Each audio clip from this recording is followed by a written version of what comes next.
Hello and welcome into this week's episode of the Recruiting Blitz. I am Greg Smith, Senior Recruiting Analyst here at Inside Nebraska, proudly part of the Rivals Network. I am joined once again by digital content extraordinaire Jansen Coburn. Jansen, how are you, man? I'm doing good, Greg. How are you? I'm doing well. We got to get the weather report off the bat here. It's hot, man. Oh Like my it God. is unbearably hot here in Lincoln today. No And forgiveness. It's gonna be like that for like 5 days. yeah, it's brutal out there. So if you're watching this in Lincoln or anywhere else experience a heat wave, stay cool, drink your water, get under the AC, and look out for yourself. But that is not why we're here to talk about the weather. We're here to talk about recruiting as always.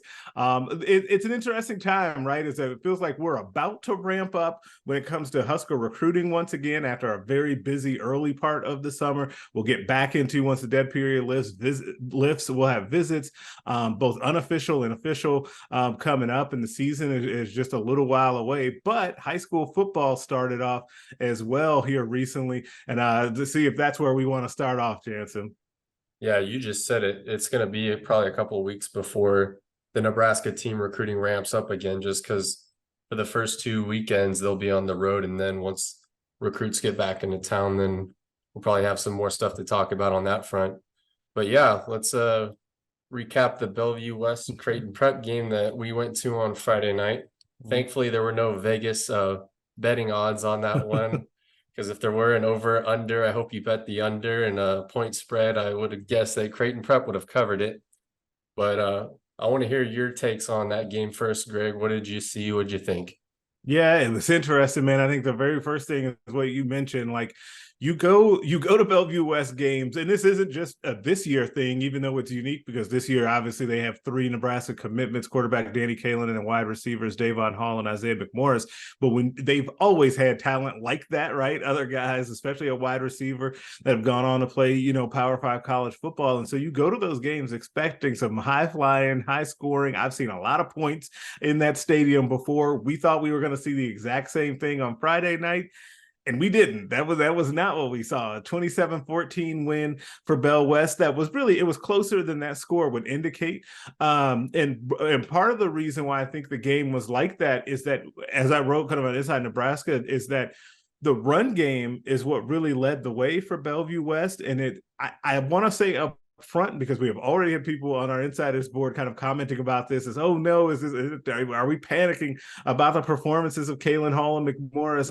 No, we're not. Like it's game one.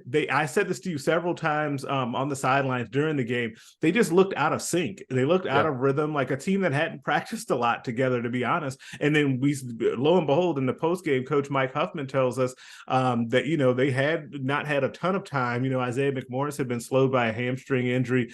Danny Kalen also mentioned that, and I kind of asked him about having a game and having game reps to actually get their rhythm out there. You could tell that it was off. You could tell McMorris that they run a play at Bellevue West very often where they throw kind of that swing pass or that quick screen to a wide receiver that can get upfield quickly and go. McMorris is that guy. He wasn't really able to do that as much. You could see him really cutting the ball back to the inside versus going straight outside. And so, yeah, it just didn't look like their normal type of game. So what I would say, we saw little glimpses from each of those guys. We did not see the full thing that I think you'll see come the rest of the season. They've got another interesting one this week against Omaha North. There'll be 5 Husker commits in that football game on Friday night. Yeah, I agree with you on a lot of those things that you just said. I have my notes in front of me from that game. First off, I thought it was a pretty physical game. Both Mm-hmm. teams were hitting hard and saw a lot of dudes get run over on both sides. The Creighton Yeah. Prep quarterback actually trucked a couple dudes. And then, as you mentioned, Danny K, he was running it a lot more than we expected. I know you and I joked it was kind of more of a Big Ten physical game, like watching Right. Iowa and Michigan State in late November, the battle of the defenses. And you mentioned Creighton Prep. They were really in it. The score isn't quite indicative of what the game Right. was. They turned it over 2 times, costly situations. They drove it right down the field on the opening drive and then fumbled it like at their 6-yard line. And then Bellevue West took it down the other way and scored. And then was it McMorris that had that athletic interception that kind of change things? That was Caprice Keith that had that is a Oh yeah, 2026 defensive back, 6'2", 180 as a sophomore, and he got an offer from Iowa State actually the day after yeah. that game. Get to know that name, Caprice Keith. He is going to be someone we're talking about a lot in the coming years. Yeah, and then it seemed like Creighton Prep's game plan worked. They really limited the big plays and they put a lot of pressure on Danny Kalen. He said a lot of those were reads for him where he's running the ball. And then the last one one of the notes I took was we were watching Michael Burt, and it seemed like he didn't really have a huge impact on the game. They targeted him a couple times, but they were really committed to the run game, which is kind of what we expected. Yeah, and I thought that's going to be, I think, to the two things that you, I guess, if your other teams playing Bellevue West that you would be encouraged by is what you saw in that game, right, from Creighton Prep. They did a great job, like you mentioned, of kind of blanketing those two wide receivers. We noted that they kept each safety high and shaded towards the side of Hall and McMorris because they're always on opposite sides or generally on opposite sides, but they also tackled extremely well. I forget the kid's name, but he was number 16 on Creighton Prep. He got a shout out from Michael Huffman after that game for how well that he tackled. And the other thing that they did very well, Creighton Prep, along with that physicality, is that they did do a nice job of kind of slow and steady running the football and kind of keeping that offense off of the field. So credit to them as well for keeping that offense out of rhythm by keeping them off the field too. It's just that it's going to be really hard to do that on a consistent basis against Bellevue West. Yeah, agreed. All right, moving right along. One of the guys you wanted to talk about today was Jayshawn Ross, who reopened his recruitment. I believe those were his words today on Twitter. He had originally put out a top 5. Nebraska was in it. And last time on the recruiting blitz, we were talking about how his future cast had swayed from Oklahoma and Nebraska was trending heavily. Now he puts out a statement that he's reopening his recruitment. What are your thoughts on that? And I saw you chimed in on that on Twitter, and a lot of Husker fans had questions. So yeah, a lot of questions, because I think the first question we had, and you got to kind of address this elephant in the room, is that he's reopening his recruitment and he wasn't committed to anyone. That's what it read as, is that he was reopening. That's why I said he's resetting his recruitment to kind of give it a little different flavor, to try and, because I knew that confusion was going to happen, right? But then it did anyway. It is a really interesting situation with him, right? And so Oklahoma was the team, and I think all summer long I have had, I cannot remember offhand actually if my future cast is on Oklahoma. I believe it is. If it's not, I meant to. But I don't think that he is a take anymore in Oklahoma at this point, and it's a combination of things. I think that Oklahoma has some other guys that are higher on the board. We'll see, because of the situation with Williams and Wari, picking Missouri to stay home, at least for now. We'll see where that goes, and if that changed the situation with Jayshawn Ross as well. But he had a top 5. Jayshawn did. It's back in July, like early July. It was Nebraska, Michigan, Oklahoma, Penn State, and Tennessee.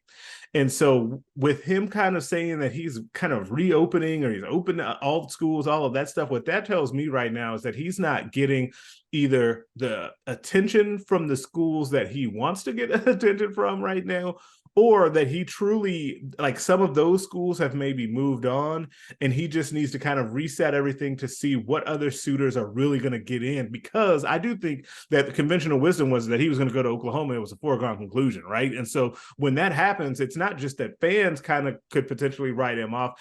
Other teams could too. There's only so many resources and time that you can put into a kid that everybody thinks is going to one place anyway. So there probably will be other schools that kind of enter the fray. Nebraska had stayed kind of in the mix with him, and obviously his teammate Keelan Smith is there with him as a Nebraska commit, and that could probably hold some weight too. And Jayshawn did take a visit not too long ago here, I think right before the dead period kicked in for Nebraska's first practice.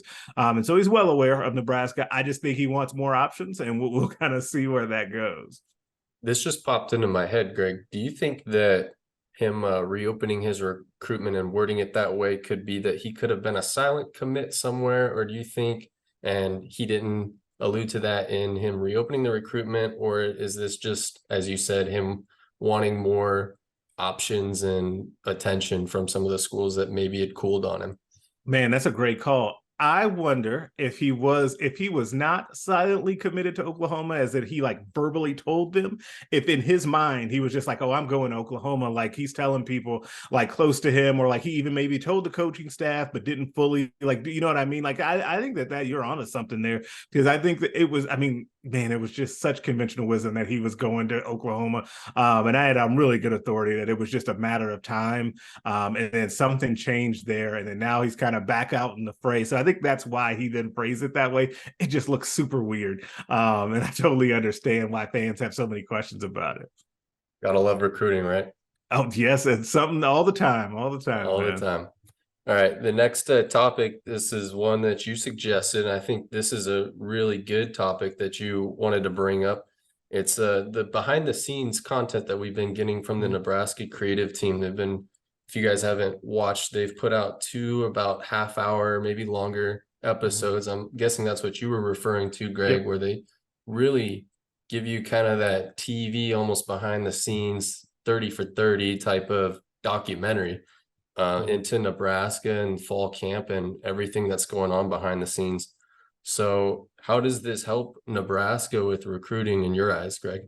Yeah, I think that this is low-key a big deal for recruiting because it helps with awareness. One of the things that I hear this consistently on the recruiting trail when you talk to kids, even after they come for visits and really like it, I always ask kids, hey, what were your expectations coming into it? That's why, spoiler alert, that's why you guys get so many quotes about, oh, I thought it was just cornfields. I didn't think it was going to be anything there. We're always asking them because it's always interesting to see what their first frame of reference was for Nebraska, because generally, if they already knew it was going to be cool coming in, then you're even farther along in the recruiting process, right? So it's a good gauge to see where they are.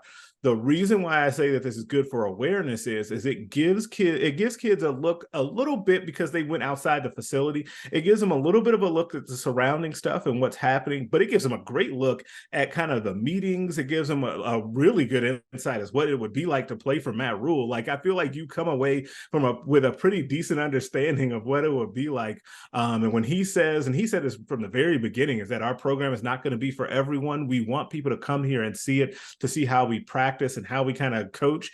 And we saw that during spring football. Definitely, for sure, we saw that. Remember, we kept thinking, man, every time we go down there, there's a ton of kids around. We don't know who everyone is, but there are just always recruits there.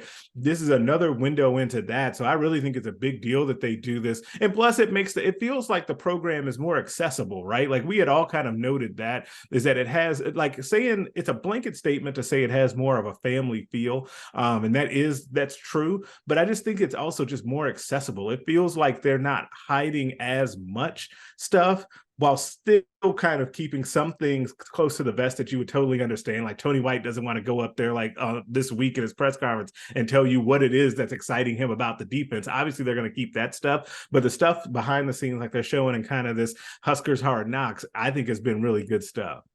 Yeah, I'm so glad you brought up that quote from Matt Rule. I believe he said something along the lines of, I don't know how a guy could commit to us without like having seen what it's like come to a practice and see what we're really about. So I kind of came to the same conclusion. It's a great way for players to kind of get some insight into the program, because I know for a lot of guys, they can hear one thing from coaches and then they go and they actually get there and it's something completely different. So this gives them an opportunity to see what Matt Rule's like in a practice situation. And then another point, maybe this will help them, maybe this won't, but if you just look at someone like Colorado, where Sanders' son, he posts just about every single day for Colorado. And right now, I think Colorado has more Instagram followers on their football page than Nebraska does. And it didn't used to be that way, but they've got such great exposure, and part of it's having a big social media presence. So I agree with you. I think this will help Nebraska's brand and sort of just putting Matt Rule out there and giving people a look inside. Yep. All right. One more topic we had was what we wanted to see from some Husker recruits this fall. And you did a really good article. You had a list of 4 guys. I have it in front of me. It's Daniel Kalen, safety Rex Guthrie out of Colorado, Keelan Smith, who's tight end / athlete, and Roger Gradney. So Was there one on this list that you wanted to pick from, or do you want to run through all of them? Would you? Man, so really what I was thinking is that, I just kind of thinking about the commitment list and just the things that we're going to see this fall. I'll go through a little bit. So like Danny Kalen, and he's already played a game, so we have the benefit a little bit of this, is that I wanted to see like his growth and the next steps in his game, and kind of where he can go from there. Because we know, and I've talked about this before, and I told him this, that I think that between his sophomore and junior year, he just made a huge leap and then was rewarded for that hard work. And it turned out really well from him. So I'm curious to see if he can take another leap. It may not be as big, but can he do more to improve his game and to continue to show that Nebraska has the right guy of the future? I think he will, despite what happened in that first game. I think with Rex Guthrie, I think the thing with him, and it's similar with him and the other two guys, Keelan Smith and Roger Gradney, is I think that those three guys are my candidates right now, and it may change because there are quite a few candidates for this, that will get recruiting bumps through their senior seasons. I think that people are very, very, very much sleeping on Rex Guthrie. I will continue to say it on the front end. I feel the same way. It's not the same exact thing, but it's similar to when I was first told about Eric Fields and how much the staff liked him. Yeah. And then that kind of came to fruition. He was the only kid that got a shout out from Matt Rule at that signing day press conference. And here we are where he's now, in line to play as a freshman, right? Rex Guthrie is a guy that I'm told that the staff thinks is a future NFL player. And I think that when he comes up, like with fans or especially on our message board, they're like, oh, I don't know, like this kid, whatever. They really like him. And I'm eager to see if he can like back that up on the field with his play out in Colorado this year as a senior. Keelan Smith, he's a really interesting athlete. You get kind of that jumbo athlete that can either play tight end, kind of as that hybrid tight end. He could maybe be kind of a jumbo wide receiver, even switch to the defensive line like his dad played, right? Like there's a lot of intrigue there as to what he could actually be. But I also just like him as a kid. I think that he's got a really good work ethic. Obviously has the bloodlines, and he's got a little swag to him as well. So I like him, and I think he could have a big year. And then Roger Gradney, I think, is a guy that totally gets forgotten about in this class because he was actually the first commit for this 2024 recruiting class for Nebraska out of Texas that got that ball rolling down in Texas for 24. And he's a kid that Nebraska took, even though he didn't have as much good junior film because he had been injured. Like he's had some injury issues, and he's one of those kids that he's now fully healthy. He's gotten bigger. I think I had a picture of him in that, or a video of him in that story on Inside Nebraska, where you can see him kind of, getting bigger and stronger. He could be a kid that could play rover, could play like that traditional safety, could even grow into a linebacker. Like I really like Roger Gradney. And I know he's really motivated to show people what he can do because he feels like he's being overlooked as well.